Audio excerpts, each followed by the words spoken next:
Film berdasarkan kisah nyata, di mana scene menampilkan dua bersaudara sedang menikmati kebersamaan bernama Yoonha dan Hyunjung. Yoonha bersama sutradara Hong kesusahan melintasi jalur pedesaan, sementara wanita pengantar kopi kabur dari pelanggannya yang tidak mau bayar. Lalu dia kesal karena mobil Yoonha menghalangi jalan. Mereka dalam rangka mendatangi lokasi syuting, dan ketika kembali berkendara, Hyunjung menanyakan keberadaan adiknya yang tidak memberitahukan kepergiannya. 너 말 안 하고 외박까지 해놓고선 지금에서 알 필요가 없어. Pemilik rumah makan bernama Pangon yang akan membuatkan sup ayam diikuti Yoonha yang kesusahan menjangkau sinyal. Lalu dia memberitahukan keanehan pria itu yang selalu menatapi kakinya. 봤어요? 자꾸 내 다리를 훑어보잖아요. Ketika Yoonha pergi mencari sinyal, Pangon meminta bantuan pada Hong. Sementara Yoonha berhasil mengabari adiknya yang menceritakan kalau dia singgah di rumah makan sup ayam. 서울 올라가다 친구랑 백숙 먹고 가려고 잠시 들렀어. Kemudian Yoonha menyadari kepergian Hong yang sedang membantu Pangon, dan ketika sedang mencarinya, terlihat Hong diserang Pangon, di mana Yoonha mendengar keributan itu. Hong sekarat akibat serangan Pangon. Lalu Yoonha tiba di tempat itu yang sangat terkejut melihat rekannya ditewaskan oleh pria tersebut. Ketika akan kabur, anjing pria itu menghalangi Yoonha, diikuti dia yang akhirnya dibius, lalu kembali sadarkan diri di dalam kurungan besi. Pria itu mendatangi Yoonha dan menyatakan bahwa kandang ini adalah milik anjingnya. Lalu Yoonha diperintahkan untuk mendekat padanya. Yoonha diberi korek untuk penerangan, lalu Pangon kembali menguncinya di dalam basement, diikuti Yoonha yang memohon untuk dibebaskan. Di malam harinya, Pangon memainkan harmonika, dan menjelang pagi, Yoonha menyalakan korek yang dikejutkan dengan keberadaan tikus. Dia berusaha menenangkan diri, diikuti Pangon yang mengantar pesanan telur pelanggan, di mana kualitas telurnya dipuji pelanggan. 여기도 좋네요. 뭐가 다르지? Pangon memiliki pakan rahasia sehingga kualitas telurnya sangat bagus. Lalu pengantar kopi bernama Mija dikomentari kumpulan temannya Pangon, dan Pangon juga tiba di tempat tersebut. Dia disambut dengan minuman, lalu mereka membahas mengenai tanah Pangon yang memiliki nilai jual tinggi. Namun Pangon menepis hal itu sebelum pergi membeli lilin. 여기 뭐 살 게 있어서. Korek Yoonha telah habis, dan beberapa saat kemudian Pangon tiba di rumah, lalu menyalakan lampu basement, di mana hal itu membuat Yoonha terbangun. Pangon masuk ke dalam dengan membawa sesuatu untuk Yoonha. Lalu dia menyapa Yoonha yang hanya terdiam dan mengancam akan kembali mematikan lampu. 내가 다시 나갈까? 불 끄고? 아니요. Yoonha disuruh untuk membuka bajunya, dan jika dia menolak, Pangon akan terus mengurungnya. Lalu Yoonha pun akhirnya membuka bajunya. Pangon berpenampilan rapi, di mana dia menghidangkan kue untuk Yoonha dan menyuruhnya meniup lilin yang telah dinyalakan. 안 해봤어? 이거 꺼봐. Dia hanya pasrah mengikuti perintahnya, diikuti Pangon yang sangat gembira, dan terungkap maksud 3 lilin itu karena Yoonha adalah korban yang ketiga. 이게 세 번째란 얘기야. Yoonha tidak perlu merasa takut selama mengikuti perintah layaknya anjing peliharaan Pangon. Lalu dia disuruh untuk memakan kue, dan Pangon masih mempunyai hadiah untuknya. 아니 이런데 가만히 있을 수 없지 내가 말이야. Pangon akan menyanyikan lagu ciptaannya sendiri, di mana dia bercita-cita ingin menjadi seorang penyanyi. Lalu Yunha diperintahkan untuk menyaksikan pertunjukan Pangon. Dalam prosesnya, Yunha terdesak minuman ketika mendengar suara Pangon, dan hal itu membuat Pangon tersinggung dengan mematikan musik. Panik akan hal itu, Yunha menyatakan kalau dia menyukai suaranya. Namun Pangon menyerang Yunha karena merasa direndahkan dengan sikap Yunha.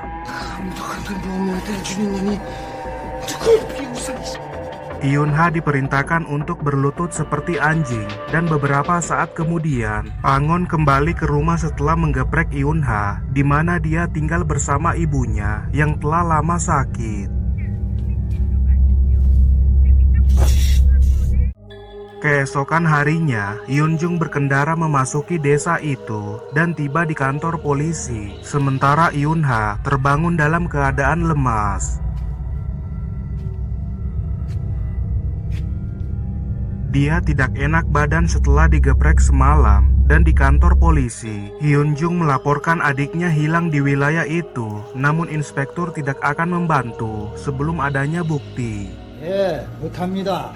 정 조사하고 싶으면은 Pangon mendatangi basement, sementara Hyunjung dihampiri petugas bernama Kim yang memberikan nomor teleponnya, di mana dia tertarik pada Hyunjung. Ketika diperintahkan bangun, Yunha menyatakan kalau dia sedang tidak enak badan dan memohon untuk tidak digeprek. 그래서 그래요. 생리더라고요. Hyunjung bertanya ke salah satu warga dengan menunjukkan foto adiknya, sementara Pangon akan mencabut gigi Yunha karena telah berani menggigit botol Pangon. Kemudian Hyunjung bertanya ke Mija yang menanyakan lokasi peternakan anjing, dan Mija pun menunjukkan arah menuju lokasi tersebut. 저기 동네 들어가는 게 보이죠? 저기. 네. Dia juga diperingati untuk waspada kepada pemiliknya, dan setibanya di peternakan, Jang menyatakan tidak pernah bertemu dengan Yunha. Lalu Hyunjung menanyakan lokasi rumah makan sup ayam. 그럼 혹시 이 근처에 백숙 파는 집은 어딘지 아세요? Hyunjung berkendara ke lokasi tersebut, sementara Pangon menyuapi ibunya yang tak ingin makan sebelum menyadari kemunculan seseorang. Dia pun mengintip dari jendela, di mana Hyunjung tiba di tempat itu, dan ketika Hyunjung memanggil pemilik rumah, Pangon tidak keluar menyambutnya. Hyunjung akan memeriksa halaman belakang Pangon, lalu dia membuka gerbangnya dan masuk memeriksa tempat tersebut. Dia tak menemukan apapun selain mesin penggiling, dan ketika akan kembali ke mobil, Hyunjung teralihkan dengan pintu gudang, di mana terdapat pintu yang digembok. Yunha turun dari ranjangnya, sementara Hyunjung dikejutkan dengan kemunculan Pangon. Lalu Hyunjung menunjukkan foto adiknya. 혹시 이 아가씨 여기 온 적 있어요? Pangon menyatakan kalau dia tidak pernah melihat Yunha, lalu dia pun pergi meninggalkan Hyunjung, yang akhirnya kembali ke mobil.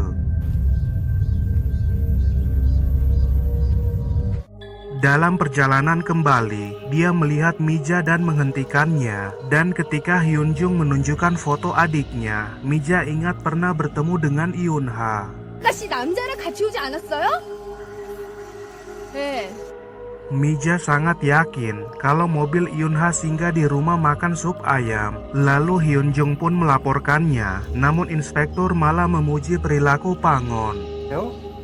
혼자서 아픈 놈 모시는 효자에 Dalam perdebatan yang terjadi, Kim menawarkan diri untuk memeriksa tempat Pangon, yang pada akhirnya inspektur ikut bersama mereka. 젠장할 이거 내가 잘하는 짓인지 모르겠다. Terungkap istrinya Pangon pergi meninggalkannya, hingga dia sekarang hanya merawat ibunya. Dan setibanya di tempat itu, Pangon keberatan basementnya diperiksa. 한다는 거 가지고 자꾸 복잡하게 그래. Dia pun menyerahkan kunci basement sebelum pergi, lalu keduanya masuk memeriksanya, sementara inspektur pergi menyusul Pangon. Keduanya melihat pintu dan turun ke basement, diikuti inspektur yang masih mencari Pangon. Lalu terlihat mereka tiba di ruangan Yunha disekap. Tidak ada sesuatu yang aneh di tempat itu. Lalu Hyunjung melihat kandang yang ditutupi terpal, namun ternyata itu adalah bangkai rusa. 뭐야 이거? Pangon ketakutan karena telah menjerat rusa secara ilegal, di mana hal itu membuat inspektur semakin yakin bahwa Pangon bukanlah pelaku. Lalu mereka pergi dari tempat tersebut. Setelah mereka pergi, Pangon mendatangi mesin penggiling dan terungkap dia menyembunyikan Yunha di dalam mesin itu dan berencana untuk menggilingnya hidup-hidup. Hyunjung mengenang kebersamaannya dengan Yunha, dan di malam harinya, Pangon memberi makan ternak dengan hasil gilingan daging Yunha.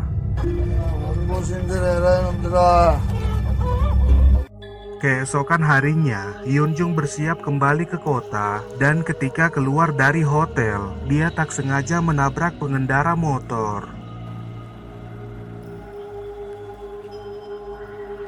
Pengendara itu adalah Pangon yang menolak untuk dibawa ke rumah sakit, lalu memberitahukan bahwa dia menemukan kalung wanita di depan peternakan anjing. 며칠 전에 내가 주웠어. 개장수 집 앞에서. Menyadari itu adalah kalung adiknya, Hyunjung ikut bersama Pangon mengambil kalung Yunha yang berada di rumah Pangon. Kemudian Pangon tiba di kota, di mana dia usai membeli obat ibunya dan singgah membawakan makanan untuk petugas Kim. 어머니 약사로 나왔다가 생각나서. Dia berpura-pura menanyakan kabar Hyunjung sebelum pergi dari tempat itu, diikuti Kim yang semakin tertarik pada Hyunjung. 이쁘긴 이뻤지. 내 스타일이었는데. Terlihat Hyunjung telah terikat di ranjang, lalu didatangi oleh Pangon yang menunjukkan kalung Yunha padanya. Ketika Hyunjung diberi kesempatan untuk bicara, dia menanyakan keberadaan adiknya dan sangat marah setelah mengetahui adiknya telah tewas. Keesokan harinya, Kim menerima laporan bahwa salah satu warga menemukan mobil Hyunjung. Lalu dia pun meminta izin akan pergi memeriksa mobil tersebut. 구강화 주차가 춘천에 버려져 있대요. 차 주인도 없이. Mija justru melihat mobil Hyunjung ke jalur rumah Pangon. Sementara di toko baju wanita, Pangon akan membeli lagi gaun yang baru. 시골에 그렇게 세련된 거 사는 사람 아무도 없어요. 손님 말고. Pangon memesan gaun yang berukuran lebih kecil yang akan dikenakan untuk Hyunjung. Diikuti Kim yang tiba di lokasi mobil dan warga menduga pengemudinya dirampok oleh seorang pria. 그럼 혹시 그 남자 인상착의 중에 기억하는 건 없었나요?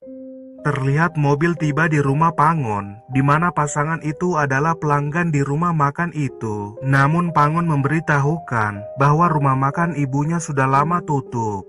장사 그만둔 지 오래됐는데. 그래요? Dia membohongi pasangan itu dengan menyatakan kalau ibunya telah meninggal dunia. Lalu di malam harinya, Pangon mendatangi Hyunjung yang mengancam ingin membunuh Pangon. 내가 너 꼭 죽여버릴 거야. Pangon menganggap Hyunjung tak lebih dari seekor anjing, di mana dia akan memandikannya besok pagi sebelum pergi dari tempat tersebut. Hyunjung telah melepaskan ikatannya dan ketika akan menyerang Pangon, serangannya dapat ditangkis oleh Pangon. 이런 걸 내가 못 죽여. Petugas Kim tiba di lokasi peternakan anjing, lalu masuk mencari pemiliknya, diikuti Pangon yang mengunci Hyunjung di dalam basement. Dia menemukan anjingnya telah tewas, di mana pelakunya adalah Jang yang mengetahui semua perbuatan Pangon. 이건 안 했네. 신고. Jang tidak akan melaporkan pada polisi jika Pangon memberikan sedikit lahan tanahnya, dan ketika Pangon akan memberikan surat tanah, dia meminta bantuan Jang untuk membunuh wanita tersebut. 지뢰 전현 죽여야겠어. Keduanya sepakat akan hal itu, diikuti ibunya Pangon yang mendengar percakapan tersebut. Lalu di luar, petugas Kim mencurigai aktivitas mereka. Petugas Kim masuk ke dalam gudang dan mencari alat untuk membuka pintu, sementara Pangon menyiapkan alat eksekusi, diikuti petugas Kim yang berusaha membuka pintu tersebut. Pangon menyerang Jang dari belakang, diikuti petugas Kim yang berhasil membuka pintu, lalu dia pun menemukan keberadaan Hyunjung. Ketika sedang menyelamatkan Hyunjung, Pangon tiba di tempat itu dan langsung menyerang petugas Kim, sementara Hyunjung berusaha untuk kabur. 도망고 있다가 여기서 살아나갔냐나 아무도 없거든. Hyunjung mengunci Pangon di dalam basement, lalu memutuskan bersembunyi di mesin penggiling, diikuti Pangon yang berhasil membuka pintu. Pangon mencari Hyunjung di jalan, namun dia tak menemukannya, lalu teralihkan dengan lampu peternakan yang sengaja dinyalakan dan mencari Hyunjung di tempat tersebut. Menyadari Hyunjung ingin bermain-main dengannya, dia pun memanggil Hyunjung yang muncul dari belakang. Pangon diancam untuk menjatuhkan kapaknya, dan jika tidak, Hyunjung akan menembaknya, di mana dalam prosesnya terungkap kalau peluru senjata itu palsu. Hyunjung berusaha menghindari serangan Pangon, dan ketika menembaknya untuk kedua kali, pelurunya ternyata asli, lalu Pangon pun akhirnya tewas. Beberapa waktu kemudian, pengacara Hyunjung akan membelanya dalam persidangan, di mana terungkap dia menggiling jasad Pangon dan tak menyesali hal tersebut. 전 1000번이고 10,000번이고. Shin menampilkan dua wanita meminta tumpangan pada nelayan, dan keduanya diizinkan menumpangi perahu. Sebelum layar menjelaskan, pria itu serupa dengan Pangon.